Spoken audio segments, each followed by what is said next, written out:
Kamu tahu nggak apa bedanya orang miskin dan orang kaya dalam membangun kekayaan mereka?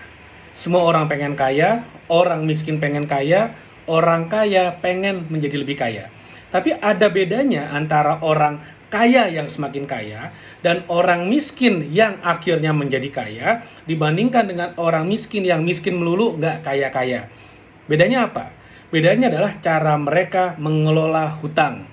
Lebih tepatnya lagi adalah kecerdasan finansial mereka sehingga mereka mampu mengelola hutang dan membuat mereka menjadi semakin kaya. Nah, ini kayaknya agak kontradiktif ya.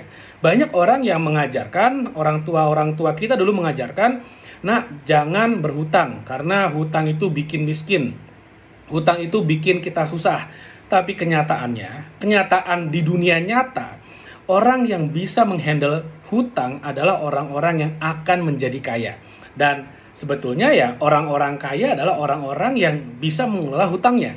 Atau dengan kata lain, mereka bisa jadi kaya karena hutang. Nah, gimana caranya? Saya akan kasih hitung-hitungannya supaya lebih gampang dipahamin. Sekarang gini, kita ambil contoh paling ekstrim aja. Contoh paling ekstrim yaitu adalah pinjol. Pinjaman online yang katanya banyak menjerat orang, banyak menjerat nasabahnya, tapi kenyataannya kalau kita bisa handle hutang dengan baik, kita bisa jadi kaya. Gimana caranya? Sekarang gini, contohlah misalnya Anda meminjam di pinjaman online sebesar 10 juta rupiah. Oke. Lalu kemudian dalam waktu 1 tahun bunganya misalnya bunganya 50% setahun gitu ya. Ini udah parah banget gitu ya. Artinya dalam 1 tahun kamu minjam 10 juta, kamu harus balikin berapa? 15 juta. Karena pokoknya 10 juta harus kembali plus bunganya 50% atau 5 juta harus kembali dalam setahun. Pinjam 10 juta, kembali 15 juta. Artinya per bulan kamu harus bayar sekitar 1.200.000, 1.250.000, sehingga dalam setahun akan kembali 15 juta. Nah, bagaimana caranya dengan modal 10 juta, kamu bisa menghasilkan sebuah bisnis sehingga setahun kemudian hutangnya akan lunas dan di saat yang sama kamu masih tetap memiliki cash flow. Oke, contohnya adalah kamu bisa menjadi reseller sebuah produk.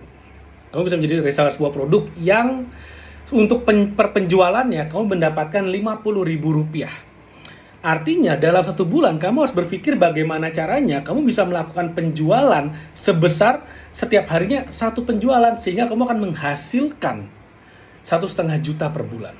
Apakah bisa? Sangat bisa banget. Banyak yang sudah melakukan. Artinya apa?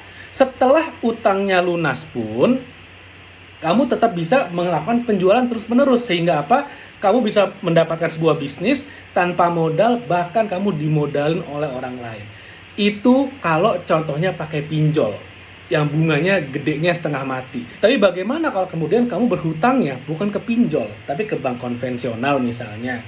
Gimana kalau kamu melakukan pinjamannya kepada IMF misalnya, kepada ibumu, kepada mertuamu, kepada familimu, atau kepada friendsmu?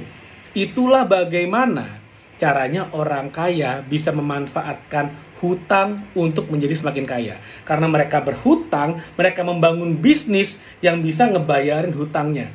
Itulah rahasianya orang kaya jadi makin kaya yang mereka nggak pengen orang miskin pada tahu.